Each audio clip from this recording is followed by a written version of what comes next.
went for in terms of eliciting from him the kind of businesses he did. Initially, he tried to indicate that he had not done any business at all since 2011, but ultimately that was proven to be untrue when evidence was produced to indicate that he had actually incorporated companies in 2016 and since 2011.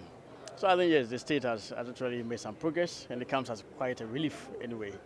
It's been long in coming, and so we're happy that we've got it started and the ball has been kicked rolling. I think the 2 urgent dates given by the court will be sufficient for us to cover the issues, the broad array of issues I want to deal with. The issues I want to deal with are clearly to find out from him whether it's true that he doesn't have any means of satisfying a judgment debt. And no doubt, already we're making progress.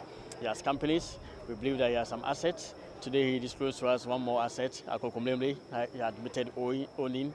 There is also another asset at Ablempe that the court has ordered him to produce documents to show. So little by little, we're getting evidence on how the state will be able to recover the money. We've had assets indicated by the court. We have more assets in our possession that will put to him that he owns, and he cannot but admit.